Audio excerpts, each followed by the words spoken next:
In 1861, with graduation approaching and a war breaking out, John Pelham wrote to the new leader of the Confederacy, Jefferson Davis, inquiring as to whether he should leave West Point. Ultimately, Pelham resigned from West Point just a few weeks before his planned graduation in order to accept a commission in the militia of his home state of Alabama.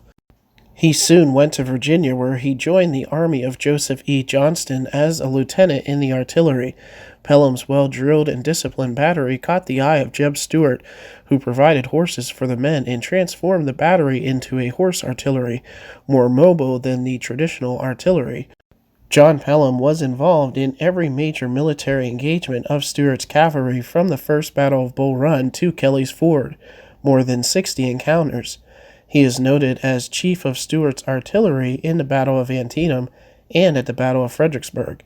At Antietam, John Pelham's guns, positioned on a rise known as Nicodemus Hill, repeatedly harassed the flanks of oncoming Union lines, causing numerous casualties and breaking up battle formations. At Fredericksburg, John Pelham's guns, positioned well in advance of the main Confederate lines, held up the entire flank of the Union Army of the Potomac for several hours, enabling the Confederates to repel a series of strong attacks. General Robert E. Lee commended John Pelham in his official report for unflinching courage while under direct fire from multiple Union batteries.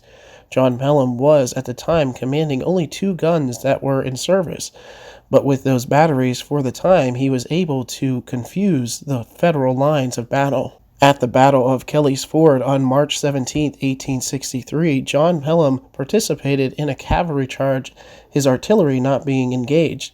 Not long afterward, he was struck in the head by fragments of an exploding Federal artillery shell. He was carried 6 miles from the battlefield to Culpeper Courthouse and died the following morning without having regained consciousness.